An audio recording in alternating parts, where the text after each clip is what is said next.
Kadannappally higher secondary school വിദ്യാർത്ഥിയായ KSU പ്രവർത്തകന് ക്രൂരമർദ്ദനം. +2 വിദ്യാർത്ഥി അസൈനാറിന് നേരെയാണ് രാത്രി 9:30 ചന്തപുരയിൽ വെച്ച് അക്രമം നടന്നത്. സ്കൂൾ പാർലമെന്റ് തെരഞ്ഞെടുപ്പിന്റെ ഭാഗമായി കടന്നപ്പള്ളി സ്കൂളിൽ നോമിനേഷൻ കൊടുത്തതിന്റെ പേരിൽ ഡിവൈഎഫ്ഐ പ്രവർത്തകർ മർദ്ദിക്കുകയായിരുന്നുവെന്ന് KSU ആരോപിച്ചു.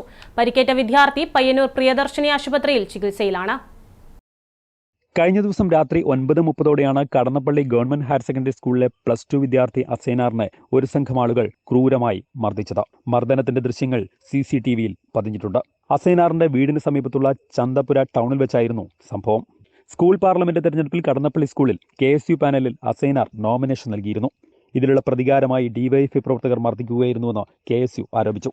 പരിക്കേറ്റ വിദ്യാർത്ഥിയെ പയ്യന്നൂരിലെ പ്രിയദർശിനി ആശുപത്രിയിൽ പ്രവേശിപ്പിച്ചിരിക്കുകയാണ്. സംഭവത്തിൽ പരിയാരം പോലീസ് കേസെടുത്ത് അന്വേഷണം ആരംഭിച്ചു. തല്ലുന്നതിന് മുമ്പ് ഒരു വീട്ടിലേക്ക് വന്നിട്ട് നോമിനേഷൻ കൊടുത്ത് കഴിഞ്ഞാൽ തല്ലിക്കൊല്ലുന്നെല്ലാം പറഞ്ഞിട്ട് അവർ പോയതാണ്. എന്നാലും അവരോട് പറഞ്ഞു ഞാൻ ഒന്നിനും ഉണ്ടായിട്ടില്ല എന്നൊരു പറഞ്ഞ് അവർ പോയതാണ്. നീ ഒന്നും നിൽക്കണ്ട എന്ന് പറഞ്ഞിട്ട് പോയതാണ്. പിറ്റേ ദിവസം ഞാൻ പള്ളിയിൽ പോകുന്ന വഴിക്ക് എന്നെ കോളറും കഴുത്തും പിടിച്ച് വീടിൻ്റെ ബാക്കിലേക്ക് കൂട്ടിക്കൊണ്ട് പോയിട്ട് തല്ലുന്നുണ്ടായി. കുറേ സമയത്ത് അടിച്ചു. ഞാൻ നോമിനേഷൻ കൊടുത്തതും എൻ്റെ സുഹൃത്തുക്കളോട് ഞാൻ നോമിനേഷൻ കൊടുക്കാൻ പറഞ്ഞതിൻ്റെ പേരിലാണ് എന്നെ മർദ്ദിച്ചിട്ടുള്ളത്.